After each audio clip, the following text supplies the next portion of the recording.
This is WaXed. Well, holla, you surfers, you goddamn nerds. I'm just kidding.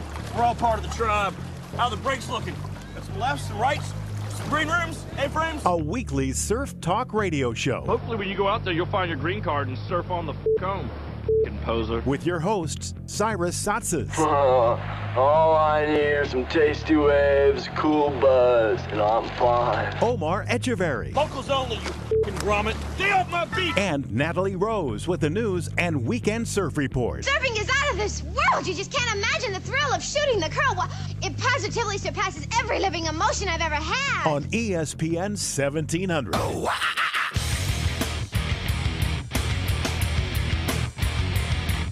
Good morning, Southern California, San Diego, Orange County, coastal Los Angeles, wherever you're listening, our website as well, at least for the radio station, ESPN Radio 1700 for streaming.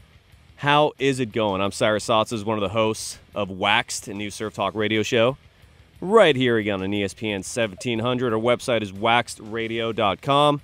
That's waxedradio.com. Omar Etcheverry, my partner in crime, is going to join us in just moments. And a great show because the guest today, if we can figure our phone lines out, we're having some technical difficulties with the phone system here. If we can get this working, Kalani Robb is going to join the show in about 10 minutes. Never interviewed him, and I'm beyond excited to do so. And so hopefully he'll be on the show in moments. In just a second, we're going to give you a weekend surf report. Make sure you follow us on Twitter, at WaXed Radio. Again, our Twitter handle is at WaXed Radio. We need followers. Join us. Get the latest updates. We're going to have some huge guests on this program in the weeks and months to come. So again, our Twitter handle at WaXed Radio. Our website's waxedradio.com. And coming up next, Natalie Rose will have your weekend surf report. It's going to be nothing like last week where it was pumping and magnificent. This time it's going to be probably small and flat, but we might find some few little gems along the coast for you to go check out. It's definitely going to be longboarding season, though. Let's get that weekend surf report next. This is WaXed on ESPN 1700.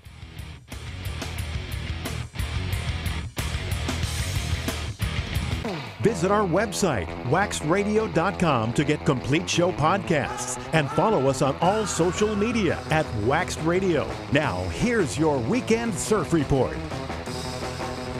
Yeah, Natalie Rose is in charge of our weekend surf report. I'm sure I could summarize it in a nutshell, but Natalie will have the full details. Natalie, good morning, first of all. Good morning. How are you doing? I'm doing good. How are you doing? How you doing, girl? How you doing? Doing all right. It's early, but it's a beautiful day. Yeah. And we have Omar Etcheverry now? Yes, we have him. Omar, are you there? I'm alive. Yeah. We are having super technical issues with this ghetto phone system, where we can only receive calls right now. So I'm literally sending an SMS to Kalani Robb saying, dude, call us. We can't call you. So while I'm doing that, Natalie Rose will have the weekend surf report. Natalie, take it away. Well, we're going to have small waves all weekend. We're looking anywhere from 1 to 3 feet. The swell direction is just a bit of a southwest with a lingering northwest swell. But both swells do not have enough energy to produce over waist-high waves. For the wind, there's going to be a little bit of a breeze all weekend, but the winds do seem to be stronger in the early evenings. As for the tides, they are super drastic this weekend. The tides are draining super low in the morning, causing it to kill the surf, and filling in super fat in the afternoon, causing the surf to flatten out. Due to the drastic tides and the winds in the early evenings, your best chance for decent waves this weekend would be in the mid-mornings. So that's your weekend surf report. As you can tell, the surf is small, so grab some friends, grab some longboards, and go bang some rails, and have some fun. Fantastic. And do you have any specific places you recommend for people to go? You know what? It's pretty small all weekend. Your best bet is going to be in like the mid-morning. I surfed yesterday too, and like the lulls are pretty long, so you're kind of waiting for waves out there as well. So your best chance really is just to go out anywhere and have some fun. As I said, like southwest swells kind of coming in, so I surfed Oceanside, so it did kind of hit that like chest range on some of the sets. So anywhere of a southwest-facing beach probably would be your best. But anywhere, it's pretty small. I mean, it's kind of one of those weekends where you go do your to-do list, hang out with the lovey, you know. Yeah, anything, you know, there's no real surf, so you might as well go make other people happy. Well, you can always get in the water and just bring a huge log and you'll catch something. O-Dog is the surf for people listening online at ESPNradio1700.com. Up north, is the surf forecast similar up there in Santa Cruz and beyond? Oh, yeah, the waves are flat. But we are supposed to get a small bump tomorrow, but we're also getting rain, so... Oh, yeah, correction. You guys up north are getting rain. We're getting sunshine. Yep. That's so, really good. Yeah, the forecast up here is, it says 2 to 3, which up here means flat. And it's supposed to be picking up into Sunday with about, it says 2 to 4 foot waves, but wind and rain. Well, that's why we live here in Southern California and you're in Santa Cruz. Well, yeah, it never rains down there. It's like mist. You like being tan. We had a wet winter this year, though, but you're right. Well, anyways, let's take a quick break, and hopefully we'll get a Kalani Robb here on WaXed.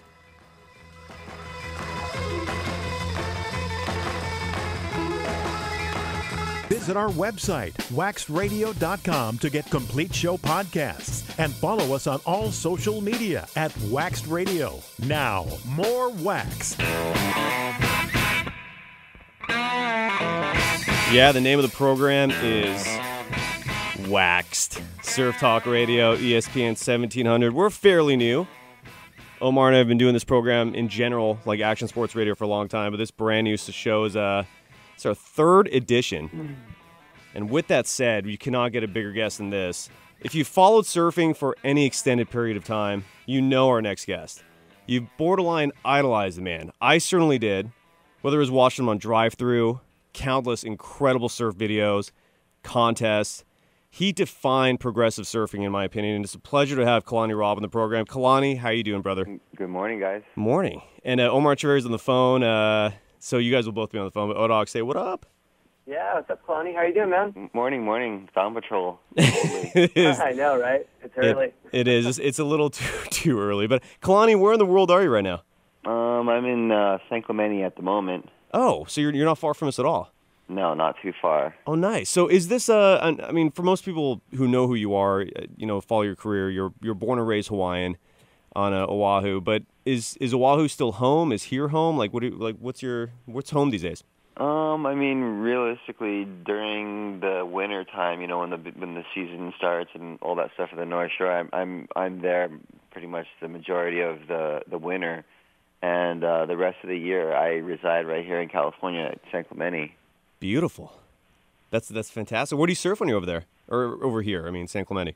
I'm like right down the street from Lowers, so we just kind of moved in here recently, and I'm loving it. I mean, this neighborhood's insane. It's a full surf neighborhood. Everybody, is a surfer here, from your gas station attendant to your waiter to to like the school teachers. So it's perfect. Kind of really reminds me of the North Shore, and yeah, it's just awesome. I love this neighborhood. San Clemente, it's a trip and then some when it comes to surfing. You're right. Literally everybody there surfs.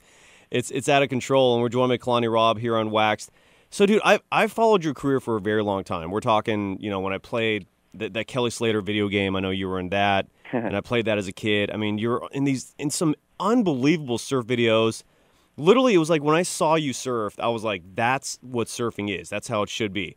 But then, like, we haven't seen you for a few years now, or not much. I remember, like, you had that GoPro video, which was incredible at Pipeline. But what have you been doing, man? You've been kind of, at least relative to what you normally do, you've been a bit under the radar. Like, what you been up to, man? Like, where have you been? I mean, just been going back and forth from Hawaii to here. I kind of, I took a break from it because it kind of was intimidating in doing the Hollywood thing. But been, doing a lot of the commercials and up in the L.A. area, and doing a couple of that like kind of movie kind of stuff. So just doing that, surfing and here and there, and doing a lot more. I kind of when I got off the tour and retired, I just kind of I don't know. I just really just was kind of like looking for the next thing to do. And just was up in L.A. quite a bit. I actually lived in L.A. for almost a year. kind of getting into the scene of doing the movies and more so that because like you said about the drive-throughs and stuff, I really was interested in doing that kind of stuff in the TV, and it was really fun to me, something new, and just lately I've been kind of getting really more back into the surfing, moving into San Clemente, it's just really got me back into full-time, surfing. Nice.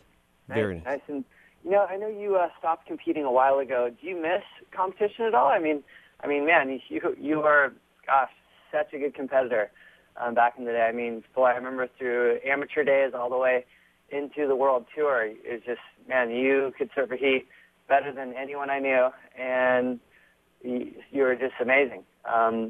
Do you miss that competition at all now that it's been a while? Do you think you'll ever do more?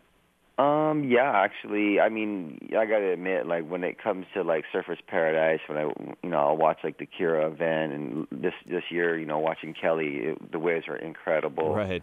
I definitely, certain events, like, I'll watch on the internet, and I definitely miss it, like, there's certain waves out there, Tahiti, surfing at Pipe at home, and there's just a couple waves around the world that I find myself going, oh crap, I really do miss it, overall, traveling around the world, it just became, from doing promos and then surfing the contests and then doing the video trips, and believe it or not, I mean it becomes a lot of traveling, and it kind of wears on you after a while. So I mean there's definite the contests themselves, once you get there and you're hanging out and, after traveling for a few days on planes and all that kind of stuff. Right.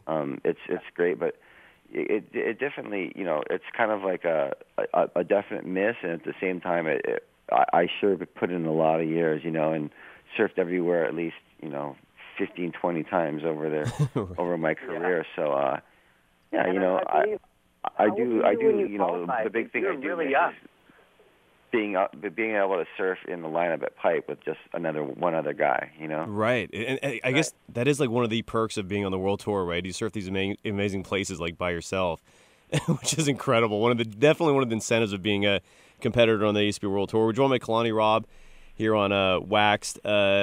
I'm sorry, Odo, you had a quick question. I thought I heard you wanted to ask. Yeah. How old were you when you first qualified? I remember you're pretty young too, right? I mean, you got thrown onto the World Tour at age 17, 18? I mean, that's young. Yeah, I was in 10th. I finished my 10th grade year. I think I was 16 years old. I was just kind of trying it out, like surfing the WQS tour, which you need to qualify through that tour to make it onto the WCT tour. I really, at the time, I was just kind of trying it out. I wasn't supposed to make it in my mind. I was just kind of, it was back in the days even when PSAAs were around, and I would come back here and stay with the Mikados, and like Kelly Slater would be over here, and we would all kind of, stay with Rob, and I would surf these events, and just by, growing up with Rob and Kelly and being around it really kind of, boosted my performance a little bit more, I guess, than I would have even expected, and I ended up making the tour, and it was, like I said, I wasn't really, in my mind, wasn't ready yet or supposed to do it, and here I was. I actually did so well that I'm like, okay, well, I'm on the tour. I made it.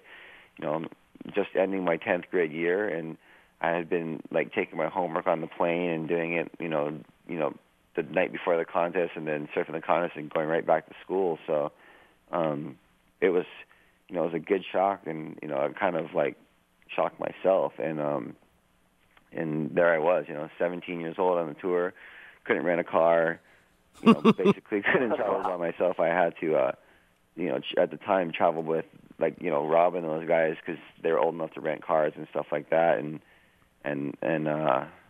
Just kind of like that young kid tagging along on the tour going, oh crap, here I am, That's crazy. And we're joined by Kalani Robb here on WaXed. I believe your best finish on the ASP World Tour was 5th. Is that correct? Yeah. Which is fantastic. I mean, just by itself. But you started at 18, and then I believe you retired something like 4 or 5 years ago. I try to do as much extensive research as possible on whoever I'm going to interview on the show each week. And out of all this stuff online, about you, like the most extensive like bio, I guess, was written by Jason Borté for Surfline. Have you read this thing? No. So it's incredibly condensed for your career, but it's pretty detailed. And there were a couple things I was reading about this that definitely, got me curious and wanted me to ask questions. And it was in reference to some things he wrote. And I don't know if it's true or not, but he wrote that a lot of I guess one of the reasons why you didn't maybe win a world title was because you suffered motocross injuries and you also had deadly malaria. Are these true? Yeah, I mean, I think it's definitely. I don't know if that was the reason why I definitely picked up motocross growing up in Hawaii. Motocross is a really big thing. We're on an island, and we're surrounded by water, and then the rest of the time the land is just kind of like mountains and stuff like that. And we have like world-class riding over there. We have the crazy trails, and we have supercross tracks, and I ended up just kind of being around certain people. Sonny Garcia was also a really good friend of mine, and he was a real avid, and still is, and I am still to this day real avid dirt bikers. And I mean, for like 6 years straight, I would wake up in the morning to like basically dawn patrol riding dirt bike, and was almost riding dirt bike more than I was surfing.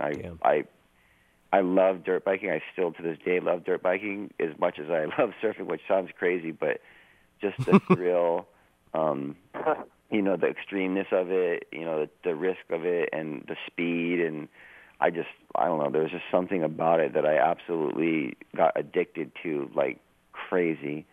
And I ended up breaking, both my wrists. I broke my collarbone twice. I broke fingers, broke toes, and concussions. And I, pretty much worked myself pretty dang hard a few times. And a couple of occasions, I almost didn't make the tour because I couldn't surf the events because I, was like.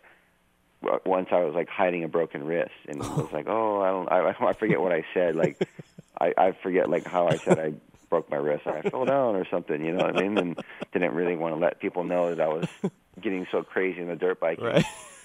Your sponsor, you don't want your sponsors to know, right? Because you don't want them to get pissed off at you. Yeah, I mean, at the time, which is really funny, is I wrote for Rusty Pressendorfer. And, I don't know if, everybody knows the name Rusty Pressendorfer in the Rusty surfboards. He is, like, hands down, one of the coolest guys you could ever meet in your entire life. His family's epic. And I would stay with him a lot and became really close with him. And one Christmas, I actually purchased a dirt bike. And I was like, I'm going to buy this dirt bike. And it was like a brand new YZ 125. I was just really stoked and all this kind of stuff. And the box showed up to my house, you got to put it together and all that kind of stuff. And I was like, in the mail, I was going, whoa, I didn't get charged for this thing. And I was thinking for like a month or so, I'm like, this is kind of weird. These guys sent me a free bike and they didn't know it. This is really weird. Turns out that later on, I didn't see the letter, and I still haven't to this day seen the letter.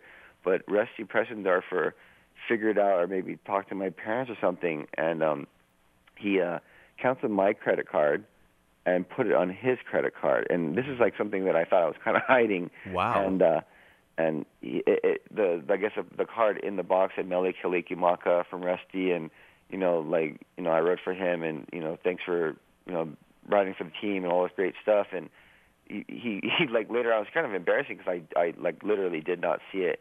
And he calls me later on. He's like, "Hey, you never you saw the letter, or how's your new dirt bike?" I'm like, "How did you know?" And then he told me later on. He's like, "Hey man, I canceled your credit card, and I got you this dirt bike." And I'm like, "Oh my god!" Like I thought that I was keeping this a secret, That's funny. And there it was. He had bought me this bike, and I was just like, "Thank you so much." And it literally was the coolest thing. The way that he went about it secretly, and got me the bike, and was real casual about it. And he knew it. He actually knew that I had dirt bikes and stuff like that. And it literally was the coolest thing ever. And I mean, the guy is just so awesome. And then a little bit later on in life, I was in Bali. We had a surfing event at G-Land, and I think it was the first year that they that they ran the event. It was a Quiksilver G-Land Pro. Right, and the very popular event. I remember that, like, because they wanted an event there for a long time. So this was like the debut, right? The first year. Yeah, it was. I mean, 96 or 7 or something like that. And I mean, just being there, one, for the first time, and the way that it was with every, the best pro surfers in the world showing up to a jungle, basically boat rides, overnight boat rides, walking through jungles. We had to like carry our board bags through the sand and on little like goat carts and stuff like that, and showing up to this camp that was basically just taking like a little notch out of a wild animal reserve. Groningen is called, right? And I mean, it was just for a kid, I think I got third that year. It was Kelly won, Jeff Booth got second, I got third. It was still my rookie year. Good memory, by the way. That's fantastic. Seriously. Yeah, I mean, it was probably the greatest event that I've ever witnessed in my life. I mean, to have all those guys there, being so young, and just kind of being the rookie, it was just like I was just tripping out, and being somewhere so amazing like that was a trip. There's green mambo snakes that were like in your hut. You wake up in the morning, you're in your mosquito net, and in the corner of your hut there would be like a green mambo looking down at you, and you're like, if that thing bit me, you die in like 2 steps. Right. They called the 2-step snake or something. Jeez. So, wow.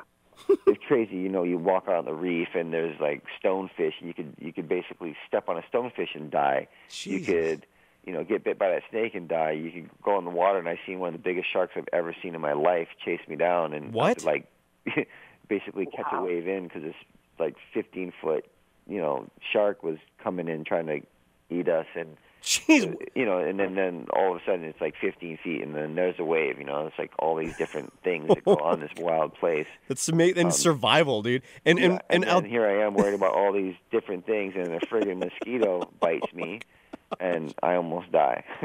Oh my God! What happened? You got malaria from the mosquito, and then you were laid up in a hospital for a while. What happened? Yeah. Well, what happened is there's this legendary surf basically keyhole in the reef that takes like supposedly 2 hours or so to walk to. And as a kid, I love surfing and all that stuff. But my first love that I did when I was really young was fish. So I've always been a real big fisherman as well. 2 other guys, there's actually quite a bit of fishermen, kids from Florida and in Australia. There's real avid fishermen, and 2 of the guys that are big time fishermen are Kelly Slater and my other friend from Australia, Mick Lowe. Mm-hmm. And so we knew about this whole. We went surfing and did the contest and all, but between it, when the days were kind of small, this is like a legendary hole. Basically there's every kind of fish, like mahis and ahis and all these kind of crazy fish you would never really see. They come in on the high tide in this big old keyhole, and then they get stuck in it when the low tide comes in, and they're like piranhas. So we like bought our poles, and we got up kind of in the morning and started like doing this walk, and it was just Kelly, Nick, and I, and we walked for a couple hours, and then we're like, almost to this keyhole, and we left a little too late in the day, and we were losing kind of like the day, mm-hmm. and we figured to ourselves, like, crap, it's been like 4 hours we've been walking to this place, which only was supposed to take 2 hours, and we got to like these huge bays. So it's just like you're on one side of the bay, and it's like this gradual kind of like, horseshoe in the beach, and we looked across from how far that we were to the next part of the bay, and it was like at least another hour away from where we were. Damn. We had gone past a few of them, and we realized that we were just kind of like out of our league. We were like way too far away, and we were going to have to start turning back because we were losing light. And it's a lot of walking. What happened was we just basically turned around and went, okay, we're out of our league here. We're not going to make it. We gotta turn around and start walking back. And we're like basically at dusk. We're like hauling ass back as fast as we could at dusk. And which is so crazy. Typical Kelly. We literally had no beach left. It was probably about 10 feet, 15 feet of beach. And then right off the beach, you're in this jungle. And the waves were coming up. The tide was coming up. And we're like, oh, man. And, the waves are crashing up on the beach. And then it kind of went from beach to, like, these jagged, like, lava rocks. Mm-hmm. So I'm, like, going on the other side of the rocks, trying to stay away from, the jungle area because I'm like, all the mosquitoes are in there. And Kelly is literally like Jungle Man walking through the jungle, and Nick and I were on the shoreline, like kind of like trying to stay like, oh, we're in the water, the mosquitoes won't get us kind of thing. And he's like going through the jungle, and I'm going, God, this guy is crazy. Like, you're going to get bit by mosquitoes, right? And here we are in the kind of like the shoreline, kind of, literally getting bit by little mosquitoes, but going like, oh, we'll be all right. Like, we're, running basically and, swatting the mosquitoes away. And I end up getting malaria. Jeez. And it was the worst kind, too. There's like 1,500 different strains of malaria, and the worst one is this cerebral whatever malaria, and it's the one strain out of 1,500 strains that's got an 85% killing rate. Jesus Christ. How long were you stuck in that country for after that?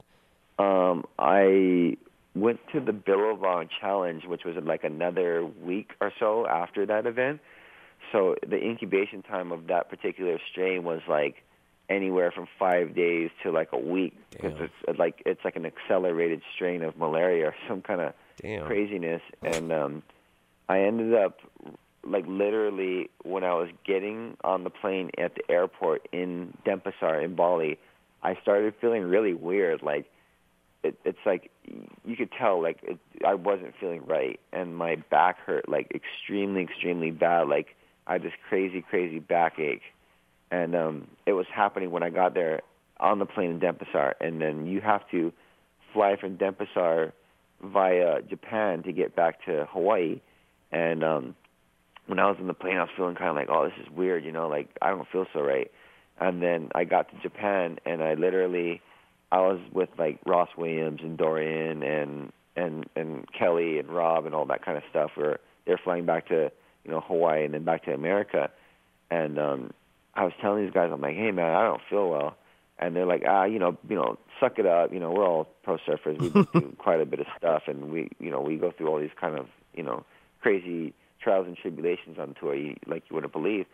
So, like, just suck it up, Kalani. Come on, you're being a puss. And they're like, yeah, just drink a beer. So I literally was like, you guys are right. I'll get over it. So I, like, honestly, like, started sipping a beer, and I just kind of was like, oh, man, this is it. Like, I set the beer down after, like, a sip, and I went, nope, that's not going to happen. Went back up to my room and fell asleep. And I guess that's real dangerous, obviously, because when you're sick or whatever. I fell asleep, and we got up the next morning, or we were supposed to get up super, super early the next morning. And these guys were, like, calling my room, knocking on the door, and I literally could hear them, but I was, like, in the zone, like, where I was, like, out-of-body experience, where I couldn't even, like, get up out of my sleep, like, or get up out of bed. And somehow I kind of just, like, came to a little bit, realized that all the boys were, like, knocking on the door and calling me on the phone, and I got up out of my sleep and just, like, barely got up, and we have to, go to the airport. It was, like, it was luckily really close, and I literally barely could get up, and, like, my whole body was shutting down. Jeez. And I ended up somehow getting on the plane, kind of like the stewardesses and everybody could notice, like, when I got on the plane that I looked really, really bad. And then I had to basically get that next leg of the trip going. I remember falling asleep on the plane and not waking up the whole entire time. And when ladies are telling Kalani Robb, you look bad, that's when when you know something's wrong. I mean, I ended up thanks, but I ended up, basically barely making it to Hawaii. My parents picked me up from the airport. Long story short, I got back to my house. I mean, I'm feeling like I'm going to die. Oh. And I got to my house, and I'm, like, finally at the end of the finish line, basically, of all this long 2 days of traveling. And I got to my doorstep, and I looked at my parents, and I went, I got to go to the hospital. Like, I truly felt like if I walked in the door and laid down, that I was never going to get up. So I literally walked to my doorstep, turned right back around, got in my car after this long journey, went straight to the airport. Straight to the hospital, and checked myself in. And for 2 days, they couldn't figure out what was wrong with me. They thought I had meningitis, so I got a spinal tap. Damn. They had me on all these different medications. I was getting blood taken every hour, around the clock because they couldn't figure out what was going on. And I kept on telling them, hey, I was in Bali, and I think I have this, and they're like, no, man, you got something else. You couldn't have that. And a couple of days later, they found out that I had malaria, and it was the scariest thing of my life because they couldn't figure out what I had, and they basically told me, hey, your body functions are all my organs were shutting down one by one. And it was I couldn't barely do anything. I couldn't get up to go to the bathroom kind of thing. And the doctor came in, and I don't know if this is bedside manner or whatever, but I've never even heard of this stuff. But he told me if they don't find out what it is in 24 hours, that I was going to die. And he's like, hey, I'm really sorry, but we don't know what to do. And I'm literally going, hey, you F word. You guys got to understand, this is what I got. I know it. And they checked it, and sure enough, they called Singapore, and they sent the blood work, to Singapore or whatever, or somewhere crazy, and they found out that I had this deadly strain of malaria, and I think they put me on Demoxicillin. I think it was some type of crazy medication. And right. Literally, it took me months to get back to be able to even stand up on a surfboard. Jeez, and I just took all your... Wow. That's a crazy story, man. I guess when a doctor tells you you're possibly 24 hours away from dying, that's about as heavy as it gets. Yeah, it was crazy. Oh, my God. Wow. When's the book coming, man? You got to write a book. This is great. Yeah, it is. It's crazy because then a few surfers after that, I think Flavio Poderats and Kalani Chapman and those kind of guys, they went to G-Land, and then they got it too. It's some, you got to understand this place. G-Land is a lot of surfers go there, but this is not a safe. It's safe, but it's not. It's literally some National Geographic stuff. You're going to a little notch. If you look on the map, you can barely see it on the map. It's this little baby notch out of this forest reserve, and it's just the thickest jungle, full Indiana Jones style jungle. Right there, and you're surfing in there, and all these dangerous elements right there are just it's unbelievable. It's truly it could be written. And Kelly Slater is just wandering right in the middle of all of it, and it comes out unscathed. Right. You're avoiding it at all costs, and you get the most deadliest strain of malaria. That's crazy. We're joined by Kalani Robb here on WaXed. Dog, I'm sorry. Did you have a question? Yeah, I do. Big question. What's next? What's on your schedule? Right now I leave in a couple days to Ecuador. Sunny actually talked me into this because I wasn't really planning on it, but they have this ISA games where they have teams from around the world, like a Hawaii team, Australia team, Brazil team, and so on. Mm-hmm. And it's basically a world kind of competition where Hawaii versus all these California and all those teams and stuff, and it's kind of interesting. I didn't really know too much about it. We're actually Hawaii's defending champs. They asked me to be part of their team. Sonny approached me a couple months ago and asked me if I would be part of the team, and I was just yeah, I'll I haven't surfed a contest in a long time and everything, but it sounds like a lot of fun, and a different format than WCT, man-on-man, and all that kind of stuff. And I thought that's really interesting, and so we're going to go and surf this. I guess it's Olympic sanction too. So it's I don't know if a lot of people follow it or whatever, but it's sort of a new kind of competition out there. And so yeah, the ISA, that's a great one. People all over the world pay attention to that. And hey, you're going to have so much fun. There's so many different countries competing in it.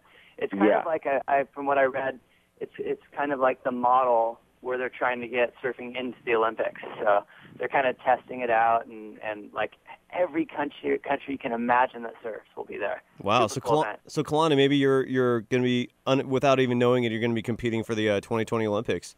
Yeah. Yeah, I don't know about that, but I mean, it's going to be fun. It's new to me, you know. It's going to be fun to get out there and surf. And I never surfed in Ecuador before. I heard it's a really fun wave. Nice. And it's just going to be good to just kind of mix it up. I haven't been with, travel with Sonny for a while. I traveled with him quite a bit when I was younger too. Sonny's an awesome guy. He is.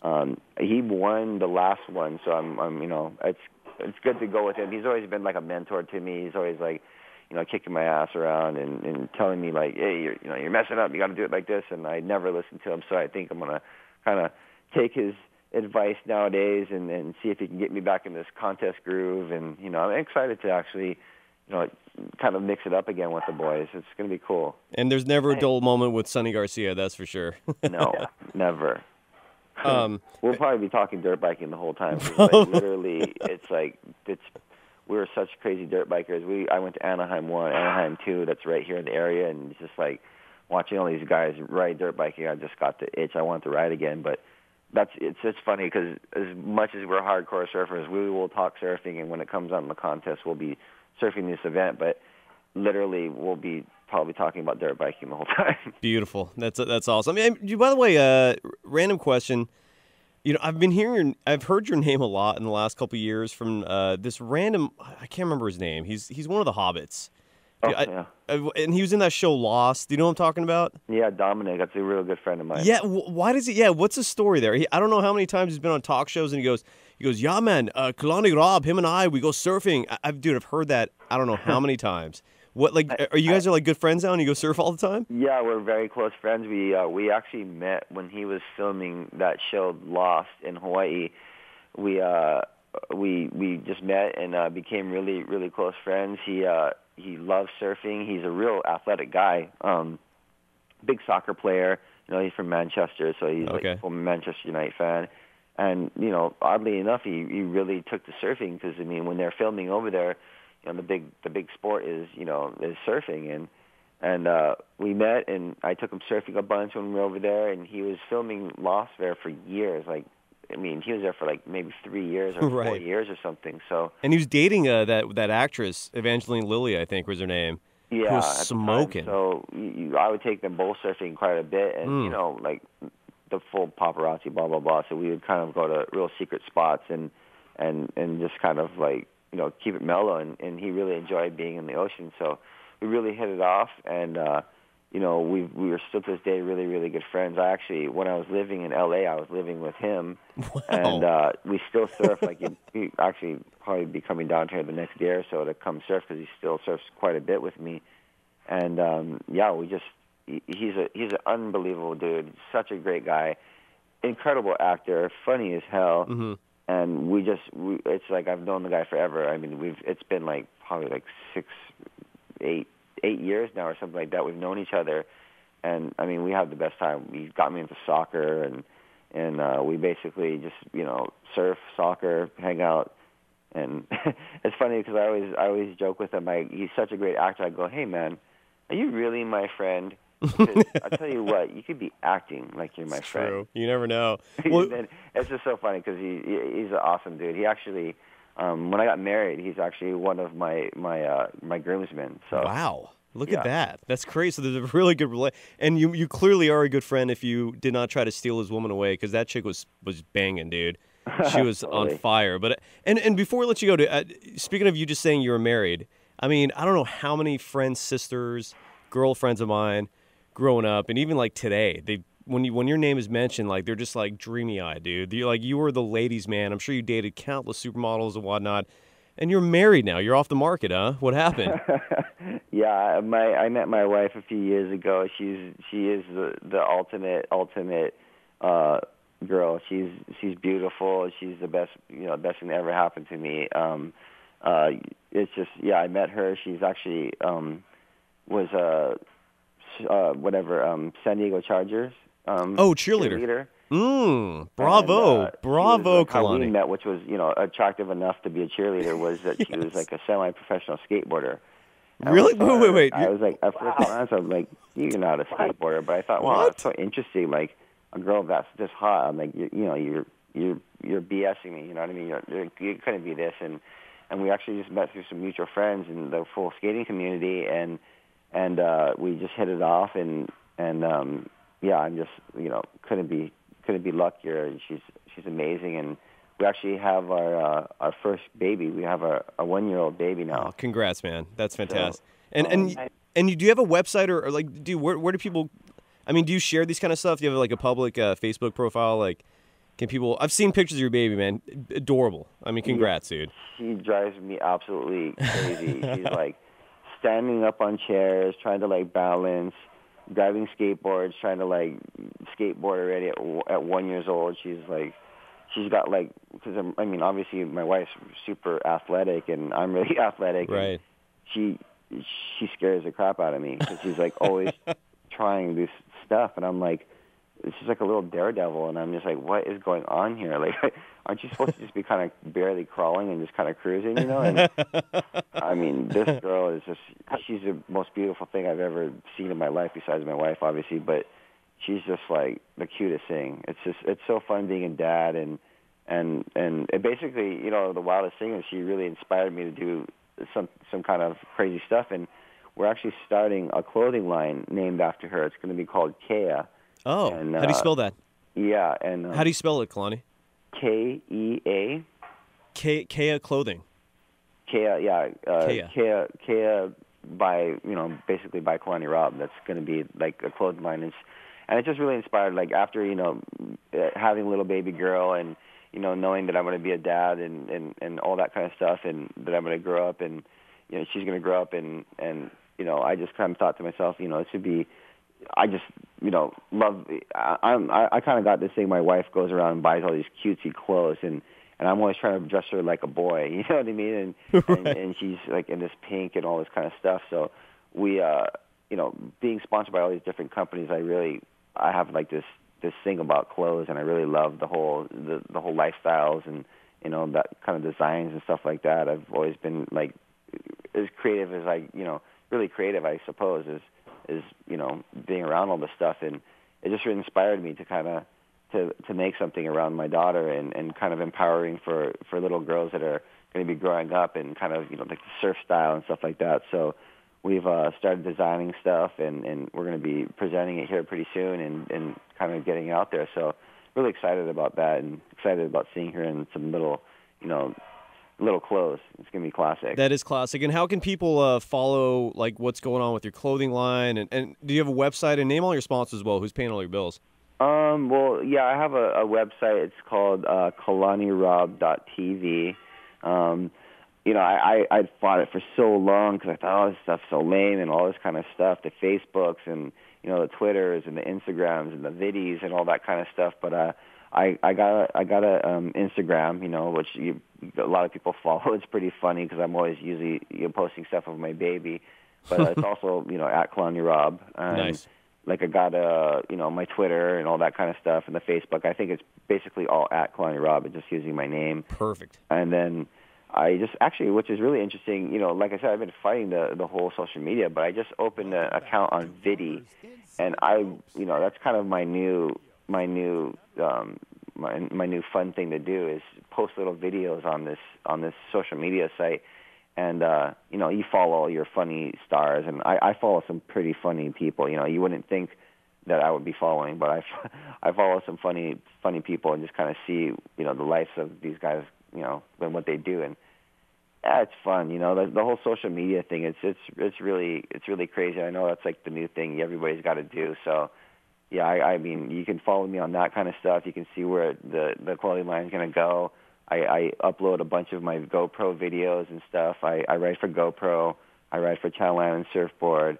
I write for this online surf shop called Soul Shop, and Eco Sunscreen, which is like a local sunscreen in this area in San Clemente.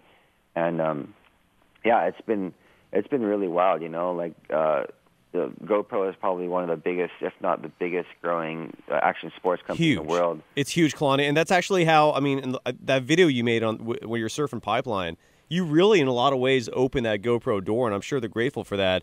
I'm so sorry, dude. We got to run, and I know we've taken up a ton of your time, but dude, thank you, brother. Yeah, no problem. Kalani, man. And I'm sure I'm speaking on Omar's behalf as well, dude. We've been fans of yours for a very long time. We're all, I believe, the same age, and it's good to see you're still rock and rolling, brother. And thank you so much. Awesome. Thank you very much, guys. It's been a pleasure. And, yeah, just follow me on the Instagram and all the Twitters and all that, and just stay tuned, I guess. Absolutely. I'll be out there doing my thing. At Kalani Robb. Thank you so much, man. Right on, guys. Right on. Thanks, man. Okay. All right, beautiful. We'll come back with the news. This is WaXed here on ESPN 1700.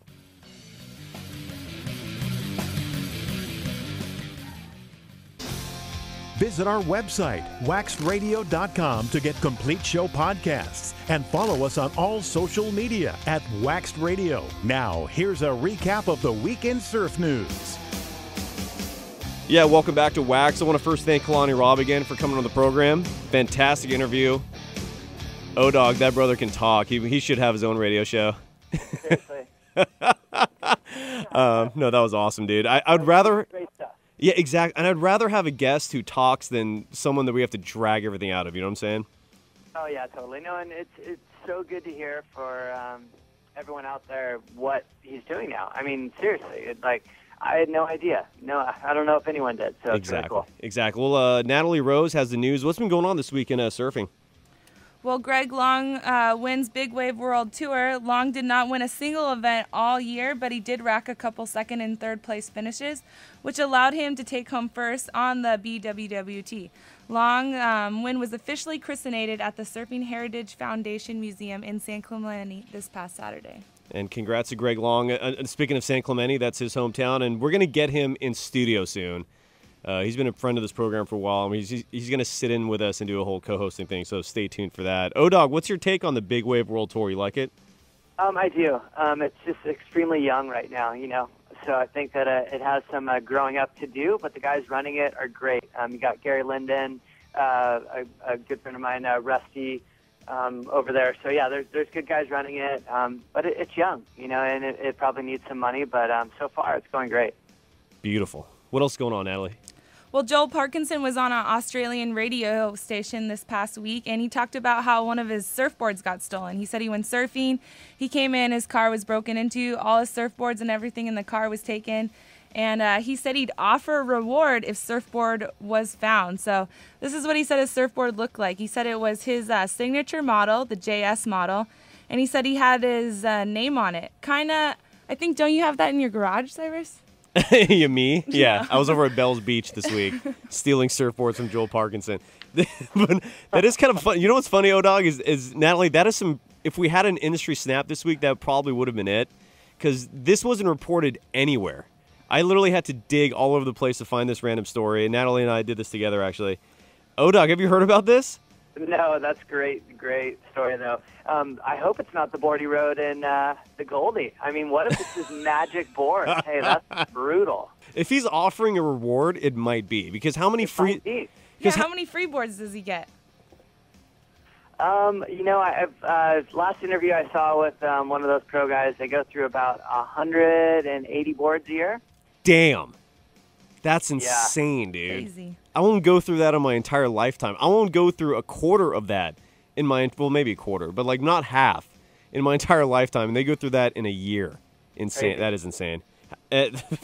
Yeah, so you might be right, dude. If he's offering a reward, I mean, dude, that's crazy. Well, we just had day one of the Rip Curl Pro Bells, and Parkinson seemed to be doing good so far. Him and Kelly Slater both advanced among many surfers. Natalie, what else going on?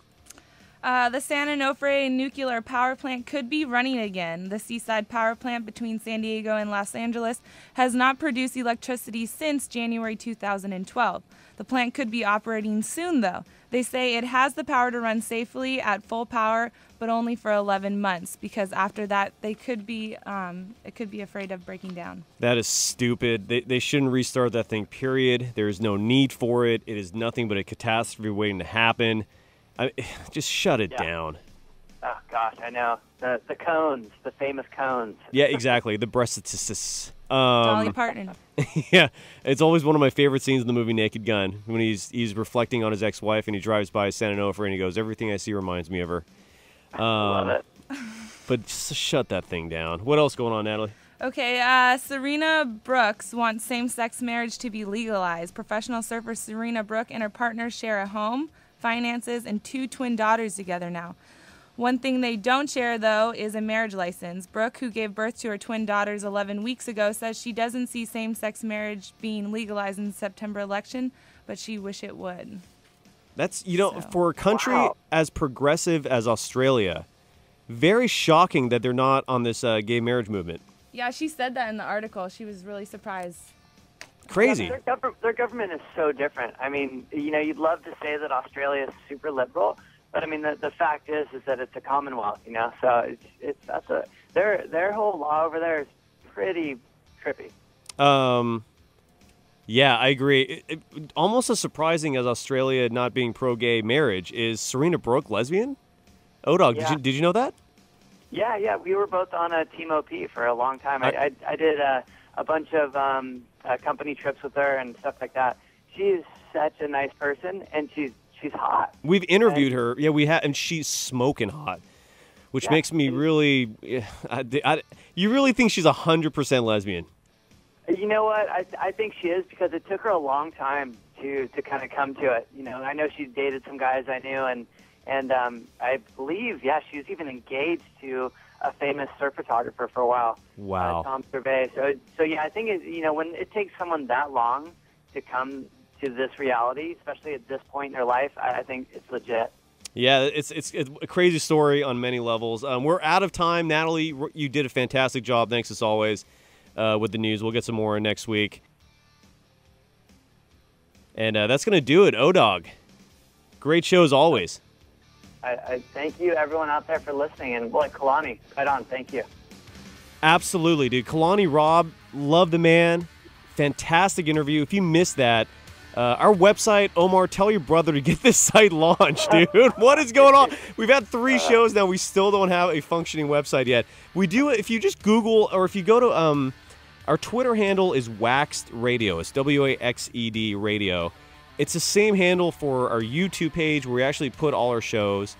And again, Twitter, Instagram, follow us, find us. And our website is waxedradio.com. It's going to be up any moment, and when it is, it's going to be a beautiful and fantastic website. Special thanks again to Kalani Robb for coming on the program, and we'll be back next week. Coming up next, the best golf show in Southern California, Farmers Inside the Ropes, is next. I'm Cyrus Saatsaz on behalf of my partner in crime, Omar Etcheverry, executive producer, news anchor, surf reporter, Natalie Rose. I'm Cyrus Saatsaz. This is WaXed on ESPN 1700.